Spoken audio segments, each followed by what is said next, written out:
The ground stayed snowy all winter in DeKalb, Illinois. White snow drifted over gray.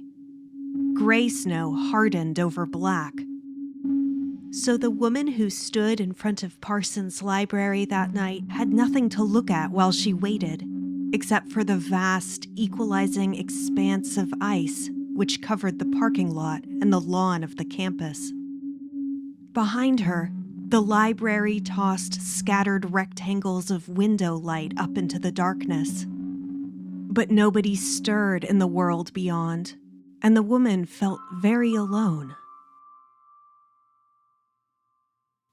A figure emerged from out of the distant bank of trees. It moved beneath one of the lamps on the footpath, then it vanished into the shadow, only to reappear, closer now, beneath the next circle of lamplight. A man. He walked quickly over the snow-covered ground towards her.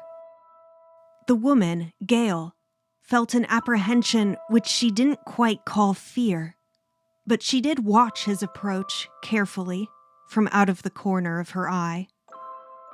Walt, her fiancé, should have been there to meet her 20 minutes ago.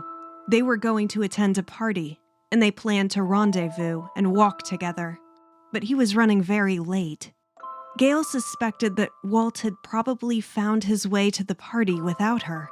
She would have to walk alone. She eyed the young man as he approached. He went to his car. Gail relaxed. She knew him. He sat 2 rows behind her in Russian literature class. She remembered him well. He had a handsome enough face, but he dressed in a slapdash manner, his tie too loose around his neck, his shirts unpressed like some kind of beatnik. Gail didn't approve of his sloppy habits. The students at Northern Illinois University dressed in businesslike attire to attend class. Men in ties and jackets, girls in skirts. Gail appreciated the formality. She liked the serious, regimented nature of the college. It reminded her of home. What was his name? Rusty? Ramsey? She couldn't remember and didn't want to ask. The young man started to wipe snow off his car. Then he glanced up at her and smiled. "Gail, from Professor Saunders' course." "Hello," Gail said. "Do you need a ride, Gail?" "I'm waiting for my fiancé, but thank you." All right." He swiped more snow off the car. "You sure he's coming?" "No, I'm not at all sure. I'll be just fine. I was planning to walk if he didn't show soon." "Well, I'd hate to leave you here in the snow. Why don't you let me give you a lift? Come on now." He smiled again. He had a point. "Well, thanks if it's no trouble." She started to pick her way to the car. The young man reached through the window and turned the key in the ignition. The motor gave a rattle, which seemed to echo even in the muffled air. Gail heard a funny kind of resonance beneath the grind of the engine. It resembled a voice almost, like a chant, a strange sort of auditory illusion. And the car looked strange too, both longer and skinnier than the bulky American models she usually saw on the road. A diamond-shaped headlight glowed out from the center of the car's front bumper between the 2 conventional headlights on either side. It looked like a third eye. When she touched the car door, she noticed that the vehicle had a stony texture to it, flat, glittering, and full of specks like mineral, as though a film of limestone coated the whole body. She thought, what kind of car is this, I wonder? Why, it sounds like it's practically ready to shake apart. She looked for the car's emblem and she found the words Plymouth Hunter written in raised chrome lettering. Maybe it's a new model. Walt would know. The young man got in, then popped the passenger door open for her. She slid into the seat. "Where can I drop you?" the young man asked. Gail gave him an address at the other end of town. "I hope that's not too much out of your way," she said. Nope, that's just fine. I'm glad I could collect you. They pulled out of the parking lot, and the library windows tilted out of sight. Gail could hear the engine through the windshield. It chanted and muttered to itself. A silence settled in the car. The young man had the radio switched on, but it didn't seem to want to pick up any station. She heard static and a hushing quiet, and then a few words, half lost in the haze. Careful. Doorway. Perfect darkness. And then the word, Wait. "It's broken," the young man said. He reached over and turned the radio off. When he moved, Gail caught the whiff of a strange smell, like sour milk. The odor rolled off the young man's body, then disappeared. "Say, what's that you're reading?" "In your purse there," the young man asked. "Oh, that's just my journal." "Not Pushkin?" Their professor favored Pushkin.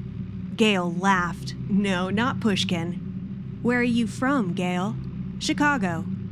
Gail knew what he would say next. "Really? You don't look like you're from Chicago. Where were you born?" "Here in America, can't you tell?" And she laughed again to smooth down the barb in her tone. "No, I know exactly what you mean." And then she didn't laugh. "This young man is doing you a favor," she reminded herself. "I'll take pity and answer your question, but only so long as you ask me what you really want to know. Shake yourself free of euphemism, will you?" "Okay," the young man said. "What are you? You look exotic." "Jiminy Christmas. My father is white. My mother was Japanese. They met when Dad was stationed in Tokyo after the war. He brought Mom back home." "Wow, you sure must have stood out in Chicago. Did it bother you being different?" "Not in the least. And I'm not so very different. You're Japanese. I'm American, and proud of it. My mother was Japanese. And listen, I'd be a pretty sore idiot if I let much of anything bother me. I have everything a girl could ever want." "Oh, do you?" "Do I? I grew up in the greatest country on earth. I'm engaged to a man who will take care of me. I won't need to work after school like a lot of other girls I know. I have everything." "So you're happy?" "Yes, I'm happy."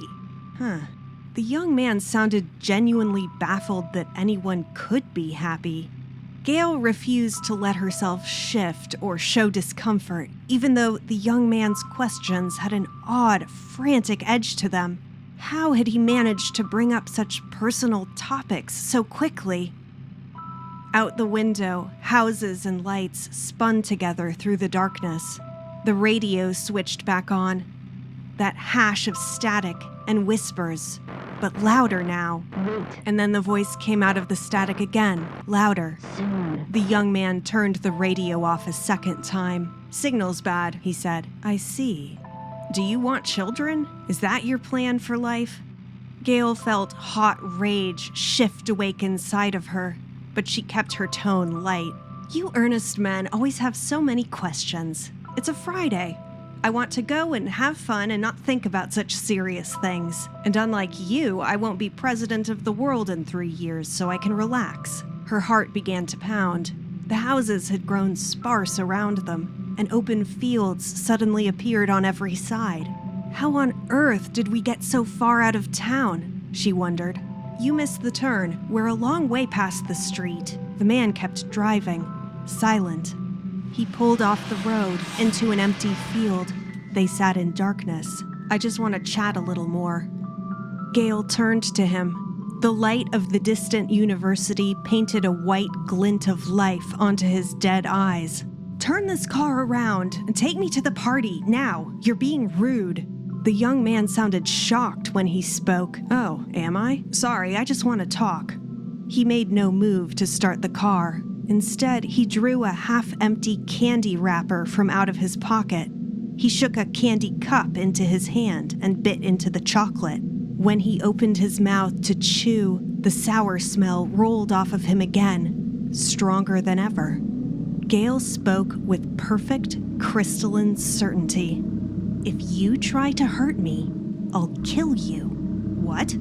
"I'll slit your throat and I'll bleed you to death in this car." The man gave an astonished laugh. "You really are something. Just like I thought you'd be." Gail reached into her purse and she pulled out the buck knife, the one from Dad.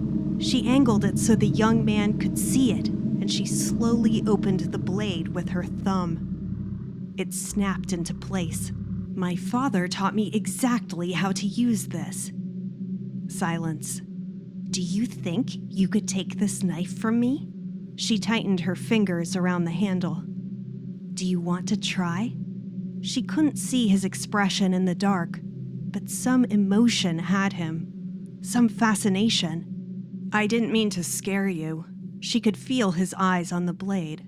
Can you imagine, for even a moment, that I'd be afraid of a person like you?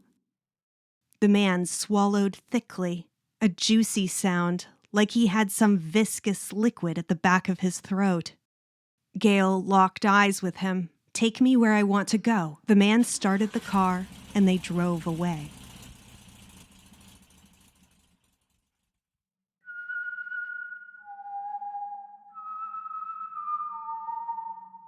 This is Mystic Prairie, a fantasia of the Old West. Episode 6, Omniscient Noise.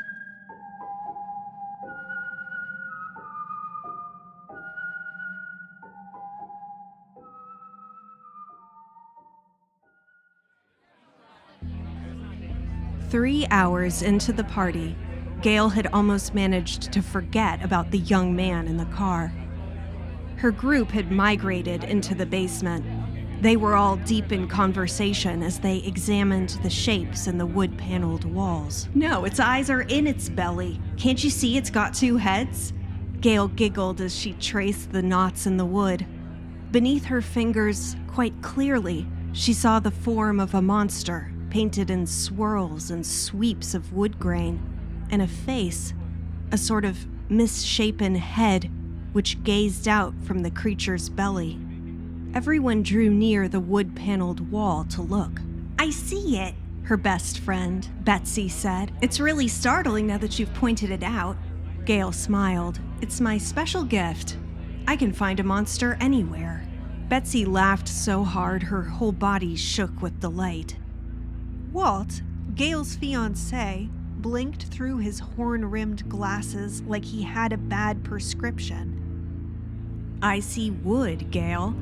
How did we get started talking about this? I was describing the phenomena of pareidolia, and the topic got away from me. I really don't see anything. Walter spoke in his driest voice. Oh, Walter, if I told you this wall was just chock full of communists, you'd be able to find 50 Soviet faces in the wood immediately. For God's sakes, man, use your imagination. Everybody laughed. You're on a real kick tonight.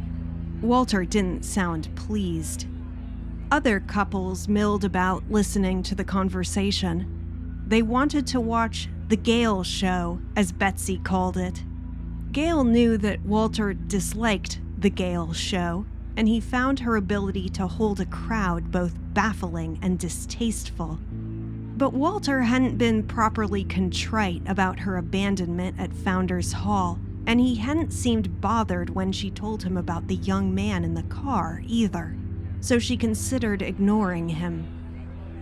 He's about as unimaginative as one of his precious IBM machines, but I can't let him get mad. Poor Walter, he really struggles at a party. She went to his side.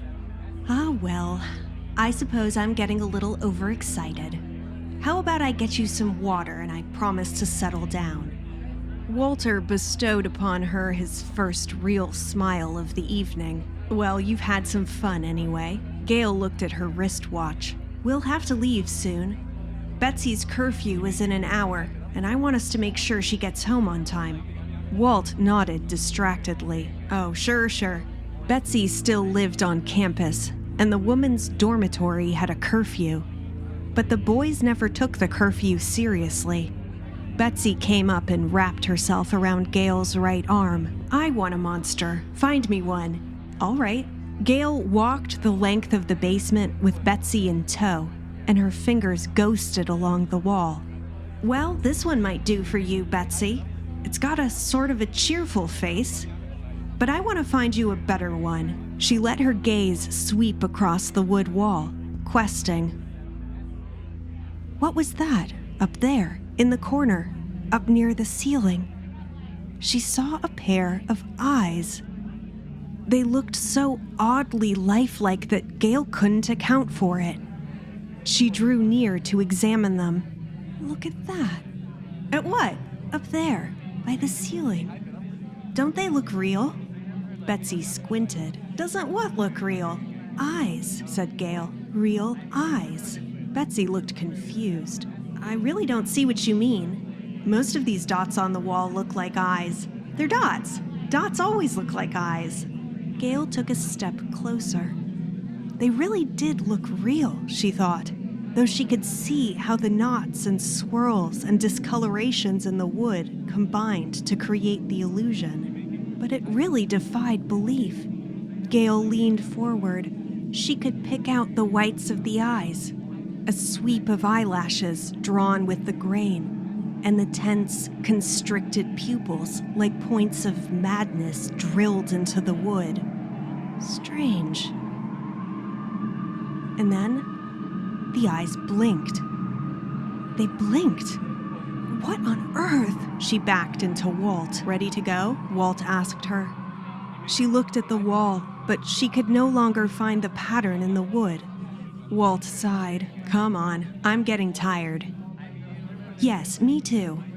Let's go. She tried to steady her breathing. It's just been a long day. You're imagining things. She bid goodnight to the others. Then Gale and Betsy climbed the stairs after Walt. They crossed the common area room and walked out into the night. They were about to turn the corner when away across the street and down the block, Gale saw again the long, mineral-coated Plymouth parked at the curb, and the young man's silhouette in the driver's seat. What is he doing in there? She could only just see him in the light of the street lamp. He stared into the rear-view mirror, enraptured. As she watched, he reached up and adjusted the frame of the mirror a bit, and then he leaned in, as though hungry for what he saw there. Gale tasted adrenaline in the back of her throat. She turned away and followed Walt down the street. Calm down, she told herself again. It's nothing.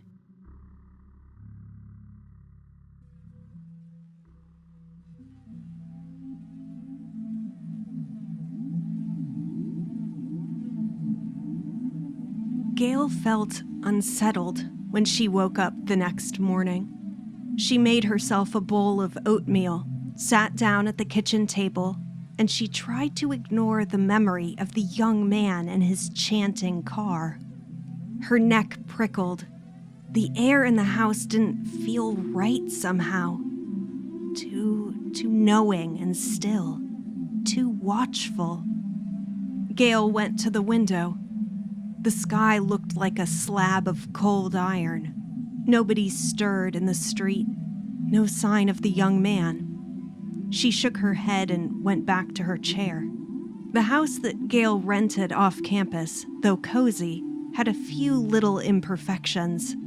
These imperfections included a missing floorboard in the living room, a streak on the bathroom mirror that wouldn't come off, and a small, crumpled gash on the drywall above the sink. The gash always bothered her. It looked so unattractive. She glanced at it each morning as she ate her breakfast. Gale took a bite of oatmeal and pulled the spoon out of her mouth. She ruminated once again on the ugly spot. It had changed shape during the night. Except it hadn't, Gale told herself. It absolutely could not have changed shape. I've just never looked at it carefully. I didn't notice before today that the gash looks like two eyes staring. But it had gotten bigger, hadn't it? Somehow? It had. The speckled bits of drywall resolved themselves into eyebrows, eyelashes, two tense, squeezed small pupils. Stop it, you dummy. You just had an encounter with a blockhead. You can get Walt to hang a picture over this next time he comes for a visit.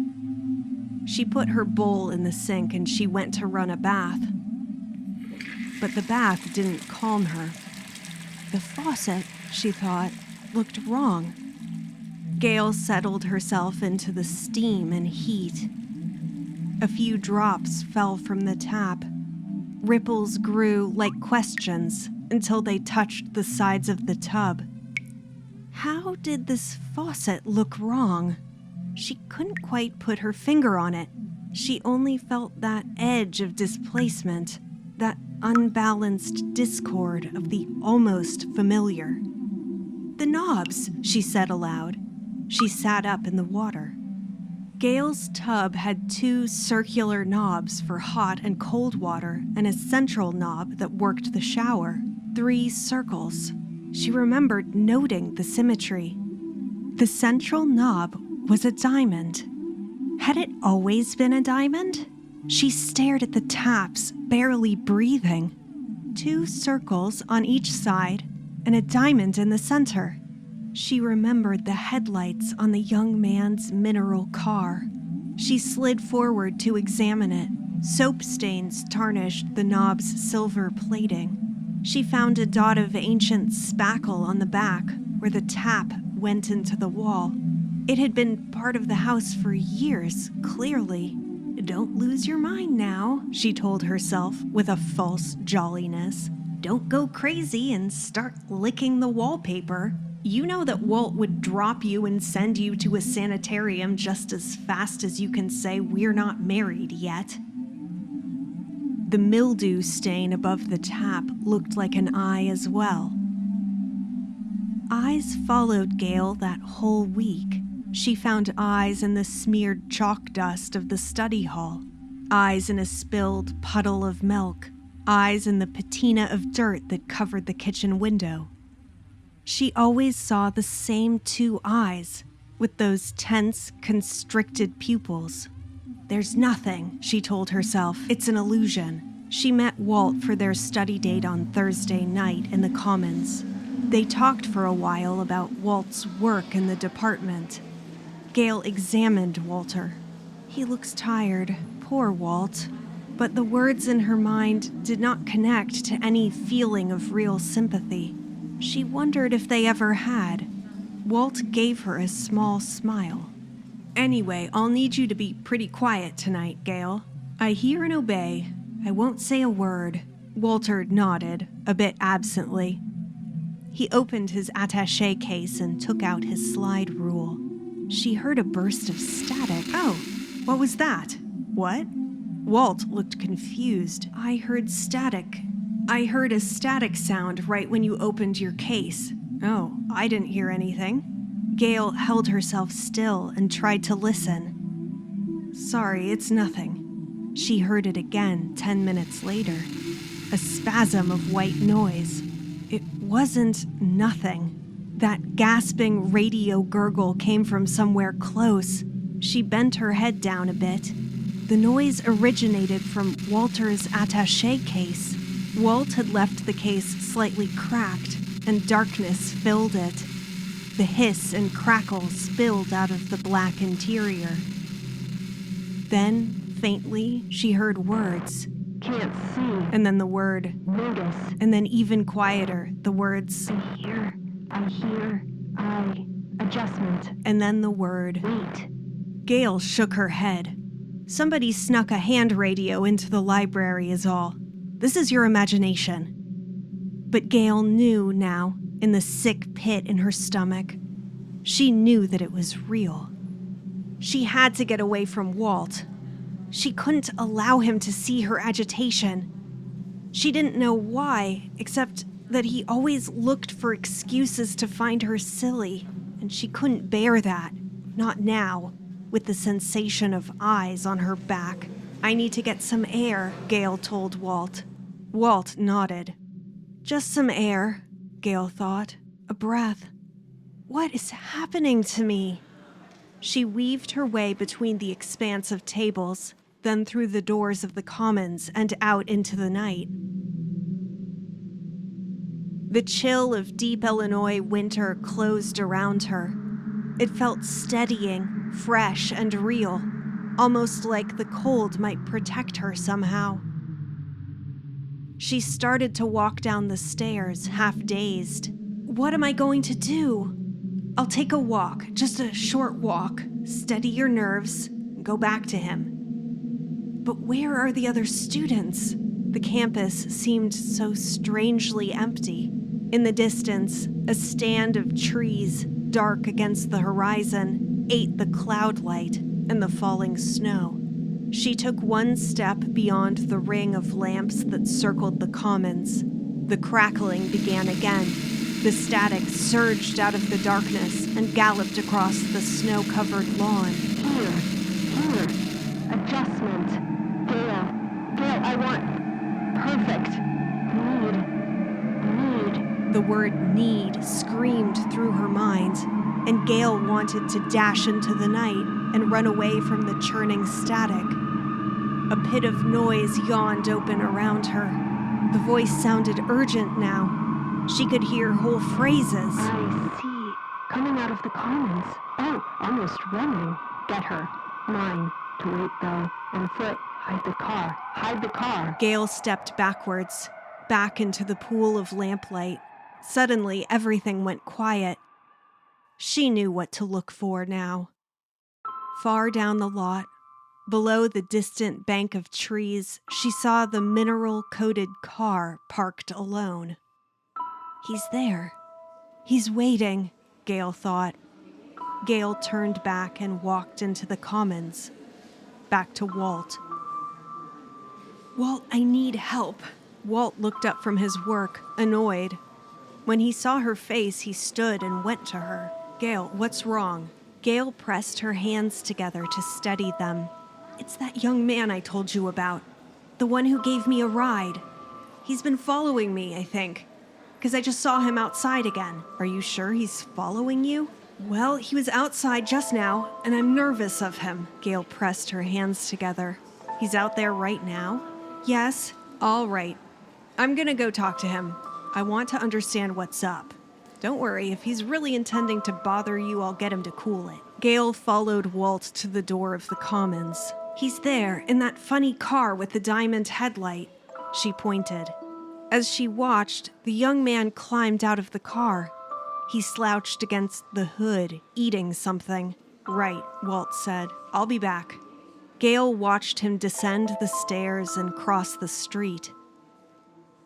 The man with the mineral car did not look surprised to see Walt, and he didn't look particularly upset or bothered, even as the conversation stretched from 2 minutes to 3, and then 3 to 4. Walter shook the young man's hand, and then he walked back to Gale. He gave her a reassuring smile. Don't worry, I took care of it. It was a misunderstanding. A misunderstanding? He didn't know you were engaged. Walt was grinning now, faintly pleased that another man thought his girl beautiful, and that this other man couldn't have her. He did know I was engaged. I told him. You must not have, Walt shrugged. I did. Well, he just got the wrong impression. You did take him up on his offer for a ride.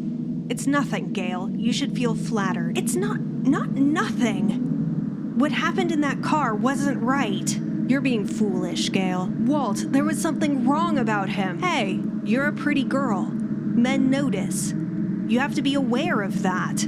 It's not sinister just because somebody takes a shine to you. Calm down. Fury overcame her, and she felt so small beneath Walt's gaze. To Walt, this was just a child's tantrum, nothing more. She couldn't stand to look at him another second. She walked out of the commons and out into the night.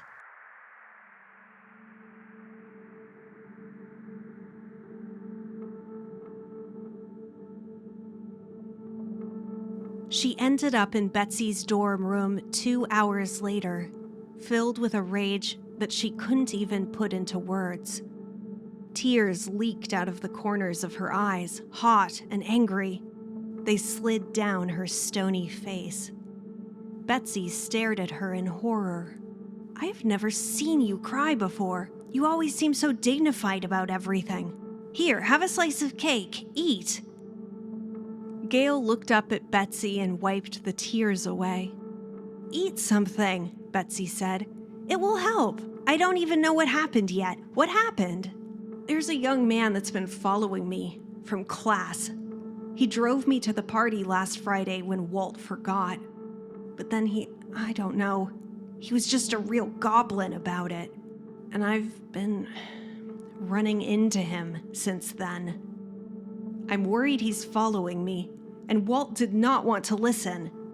Betsy sat carefully on the bed. Oh, that's no good. Gail gave a sharp nod. I have to think of what to do. Well, we have a long weekend coming up. Why don't you drive home and visit your dad for a spell? Gail thought for a moment. Yes, I think I'll do that. She sat up very straight. I could even leave tonight. It won't matter if I miss one day of classes. I have my class in Russian literature tomorrow, and I'd like to skip it. I could leave now. Now? Don't you want to sleep and drive when it's light out at least? Betsy looked doubtfully out the window. Don't go tonight, Gail. I need to get out of here. I just want to get away from the whole pack of them. Walt, too. I just want a break. I'll be fine, Betsy. Well, ring me up when you get home. And if you don't call by 10, I'll send out the National Guard. Thanks, you're a doll. I'll see you on Tuesday, okay? Betsy stared at Gail, her blue eyes wide. Don't get lost. I don't want to have to come find you. Gail hurried out of Betsy's room and out of the dorm. She scanned the street on her way back to her house, but she didn't catch any glimpse of diamond-shaped headlights. She went inside and packed up a small bag to take with her to Chicago. Then she walked out to the car. Gail laughed a little. She didn't drive this car very often. She didn't like to rub it in Walt's face that her father could afford to give her something like this, while Walt had to walk or take the bus like most of the other students. She scanned the area nervously. Then she got into her car, turned on the engine, and pulled out onto the road. Her vision of the street blurred. She dashed the tears out of her eyes. Damn it, Walt. I don't know why I'm so angry. He's right. On its own, this young man doesn't look like much. None of it does. But he hasn't seen the eyes. That unsettled, watching feeling felt stronger than ever. Gail drove between the wide campus lawns, the libraries and classrooms where the world readied itself for the future. The university fell away, and then the town of DeKalb unrolled itself in a quilt of bungalows and American foursquares. Gail sighed. The houses seemed so cozy, rich with their promise of domesticity and comfort. This is what I want, she thought as she looked out at the homes. The man that's bothering me is nothing, just some goblin. He's a distraction. I have to focus on what I need. I'll go home this weekend, and I'll see Dad, and then I'll come back to the school and I'll make nice to Walt and give him an apology, a real one. Graduation in a year, marriage in 2, children in 3.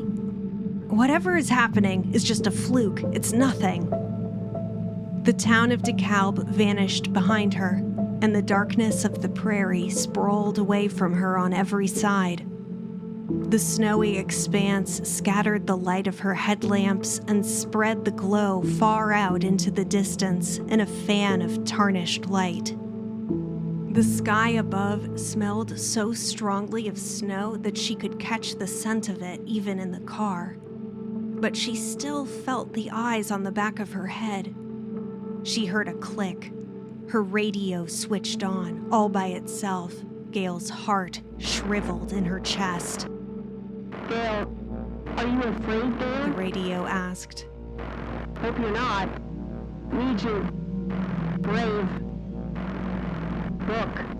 In the rear-view mirror, still distant, Gail saw the gleam of a diamond-shaped headlight. How did he find me? She wondered, and then she thought, the eyes. The headlights grew brighter and brighter. "He's coming!" She stepped on the gas, but the mineral car matched her speed, and wild chanting of the motor filled the air. The diamond light swelled in her rear-view mirror to the size of a sun. "He's going to hit me," she thought, and she braced for impact. But he didn't rear-end her. Instead, the world went dark. Then, noon light flooded her windshield, dazzled her eyes. She found herself driving through an endless field of black grass on the soil without a road beneath her. The vibrations jarred up her body and made her teeth clack together. Something, a blue shape, rose up in front of her. She screamed and swiveled out of the way, and then slammed her foot down on the brakes. The car slid to a stop. Her mind chased after meaning, but she couldn't make sense of what had happened. She just sat in the car and sucked in gasps of air from between her teeth. When she turned and looked out the rear window, she saw the powder blue object that had nearly caused her to crash. She opened the door and slid out of the driver's seat to get a better look. It was a car, just a normal car, though it looked longer and skinnier than most cars. She walked up to it. She saw the emblem on the side and blinked. The car was a Plymouth Fury. The highway had vanished. On the horizon, Gail saw the silhouette of a distant town, and a name drifted through her mind, and a phrase which didn't seem to come from her. "Welcome to the town of Laurel."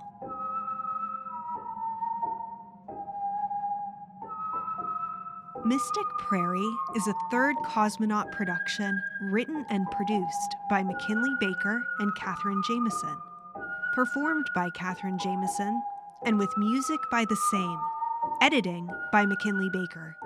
If you like what you've heard and you want to support us, please help us get the word out and recommend this podcast to your friends.